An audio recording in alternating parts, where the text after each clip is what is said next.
नमस्कार, मैं कनकलता झा आज कक्षा 4 के विद्यार्थियों के लिए संज्ञा लेकर उपस्थित हूँ। आप सभी जानते हैं कि इस दुनिया में हर वस्तु को हम किसी न किसी नाम से पुकारते हैं। आखिर व्याकरणिक दृष्टि से इन नामों को हम क्या कहते हैं? व्याकरणिक दृष्टि से इन नामों को हम संज्ञा कहते हैं। आइए संज्ञा के बारे में पढ़ते हैं। संज्ञा किसे कहते हैं? संज्ञा उस विकारी शब्द को कहते हैं जिससे किसी वस्तु, भाव और जीव के नाम का बोध हो, उसे ही हम संज्ञा कहते हैं। दूसरे शब्दों में कहा जा सकता है कि किसी प्राणी, वस्तु, स्थान, गुण या भाव के नाम को हम संज्ञा कहते हैं। कुछ उदाहरणों से हम इसको और अच्छे तरीके से समझेंगे। कुछ प्राणियों के नाम मोर, घोड़ा, अनिल, जवाहरलाल नेहरू आदि। वस्तुओं के नाम अनार, रेडियो, संदूक इत्यादि। स्थानों के नाम कुतुब मीनार, भारत आदि।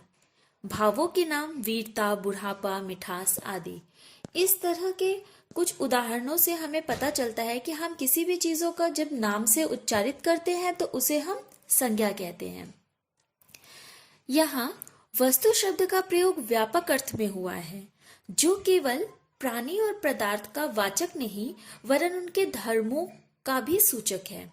साधारण अर्थ में वस्तु का प्रयोग इस अर्थ में नहीं होता, अतः वस्तु के अंतर्गत प्राणी, पदार्थ और धर्म आते हैं। इन्हीं के आधार पर संज्ञा के भेद किए गए हैं। संज्ञा के 5 भेद होते हैं। 1. व्यक्तिवाचक संज्ञा, 2. जातिवाचक संज्ञा, 3. भाववाचक संज्ञा, 4. समूहवाचक संज्ञा, 5. द्रव्यवाचक संज्ञा। अब हम एक एक कर संज्ञाओं के भेद के बारे में पढ़ेंगे। सबसे पहले आता है व्यक्तिवाचक संज्ञा। जिस शब्द से किसी विशेष व्यक्ति, वस्तु या स्थान के नाम का बोध हो, उसे हम व्यक्तिवाचक संज्ञा कहते हैं। जैसे व्यक्ति का नाम सोनिया गांधी, श्याम, हरि इत्यादि। वस्तु का नाम कार, चाय, कुरान, गीता, रामायण आदि। स्थान का नाम ताजमहल, कुतुब मीनार। दिशाओं के नाम उत्तर, दक्षिण, पूर्व, पश्चिम। देशों के नाम Bharat, Japan, America, Pakistan, Burma. हम इस तरह से देखेंगे कि जब हम किसी खास विशेष व्यक्ति के बारे में चर्चा करते हैं, किसी विशेष स्थान के बारे में चर्चा करते हैं, जिससे सिर्फ उस व्यक्ति, उस विशेष स्थान के बारे में हमें पता चले, उसे ही हम व्यक्तिवाचक संज्ञा कहते हैं। संज्ञा का जो दूसरा भेद है वह है जातिवाचक संज्ञा। जिस शब्द से एक जाति के सभी प्राणियों, वस्तुओं का बोध होता है, उसे जातिवाचक संज्ञा कहते हैं। जैसे बच्चा, जानवर, नदी, अध्यापक और भी यहाँ उदाहरण दिए गए हैं। यहाँ पर हम किसी विशेष व्यक्ति के बारे में बात नहीं कर रहे हैं, हम पूरे एक जाति के बारे में बात कर रहे हैं और पूरी जाति का जहां बोध होता है वहां हम उसे जातिवाचक संज्ञा कहते हैं। जो तीसरी परिभाषा है और तीसरा भेद है वह है भाववाचक संज्ञा। भाव से ही यह स्पष्ट होता है कि हमारे मन में जो भाव उत्पन्न होता है उसे हम भाववाचक संज्ञा के अंतर्गत रखते हैं। जैसे कि थकान, मिठास, बुढ़ापा, गरीबी, आजादी, हंसी आदि शब्द भाव, गुण, अवस्था तथा क्रिया के व्यापार का बोध करा रहे हैं, इसलिए ये भाववाचक संज्ञा है।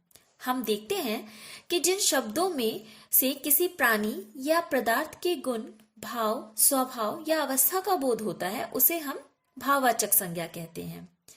जैसे कि उत्साह, ईमानदारी, बचपन इत्यादि। हम आगे बढ़ते हैं। भाववाचक संज्ञाएं बनाना। हम संज्ञा से, विशेषण से, क्रिया से भाववाचक संज्ञाएं बनाते हैं। भाववाचक संज्ञाओं का निर्माण जातिवाचक संज्ञा, विशेषण, क्रिया, सर्वनाम और अव्यय शब्दों से बनती है। भाववाचक संज्ञा बनाते समय शब्दों के अंत में प्राय, पन, त्व, ता आदि शब्दों का प्रयोग किया जाता है। यह ध्यान देने वाली बात है, भाववाचक संज्ञा बनाते समय शब्दों के अंत में प्रायः पन, त्व, ता आदि शब्दों का प्रयोग किया जाता है। आप इस वीडियो में देखेंगे कि कुछ भाववाचक संज्ञाएं कैसे बनाई जा रही हैं, इसके कुछ उदाहरण दिए गए हैं। आप इसे अपनी अपनी कॉपी में लिख सकते हैं, याद कर सकते हैं, यह आपके लिए बहुत महत्वपूर्ण है। जैसे कि जातिवाचक संज्ञा से भाववाचक संज्ञा कैसे बनाते हैं। दूसरा है विशेषण से भाववाचक संज्ञा कैसे बनाते हैं। तीसरा क्रिया से भाववाचक संज्ञा कैसे बनाते हैं। चौथा संज्ञा से विशेषण कैसे बनाते हैं। क्रिया से विशेषण कैसे बनाया जाता है। छठा सर्वनाम से भाववाचक संज्ञा कैसे बनाते हैं। सातवां क्रिया विशेषण से भाववाचक संज्ञा कैसे बनाते हैं। आठवां अवयव से भाववाचक संज्ञा कैसे बनाते हैं। जो हमारी अगली परिभाषा है वह है, जो अगला भेद है वह है समूहवाचक संज्ञा। जिस संज्ञा शब्द से वस्तुओं के समूह या समुदाय का बोध होता है उसे समूहवाचक संज्ञा कहते हैं। जैसे व्यक्ति का समूह भीड़, जनता, सभा, कक्षा, वस्तुओं का समूह गुच्छा, गुंज, मंडल इत्यादि। हम इस तरह से देखते हैं कि जहां समूह की बात होती है, समुदाय की बात होती है, उस तरह के जितने भी शब्द होते हैं जिससे एक पूरे समूह का बोध हो उसे हम समूहवाचक संज्ञा कहते हैं। जो अगला भेद है वह है द्रव्यवाचक संज्ञा। द्रव्यवाचक संज्ञा किसे कहते हैं। जिस संज्ञा से नाप तौल वाली वस्तु का बोध हो उसे द्रव्यवाचक संज्ञा कहते हैं। दूसरे शब्दों में जिन संज्ञा शब्दों से किसी धातु, द्रव्य या पदार्थ का बोध हो उसे द्रव्यवाचक संज्ञा कहते हैं। जैसे तांबा, पीतल, चावल, घी, तेल, सोना आदि। हम इस तरह से संज्ञा की परिभाषा हमने देखी, संज्ञा के भेदों के बारे में हमने जाना। अब आपको करना यह है कि आप इस वीडियो के जरिए संज्ञा किसे कहते हैं इस प्रश्न का उत्तर लिखेंगे। संज्ञा के कितने भेद होते हैं इस प्रश्न का उत्तर लिखेंगे। संज्ञा के भेदों की परिभाषा, समूहवाचक और द्रव्यवाचक संज्ञा में क्या अंतर है, जातिवाचक और व्यक्तिवाचक संज्ञा में क्या अंतर है, और हम भाववाचक संज्ञा कैसे बनाते हैं। इन सभी प्रश्नों के उत्तर आपको इस वीडियो से मिल रहे हैं। इन सभी प्रश्नों का उत्तर आपको लिखना है। धन्यवाद।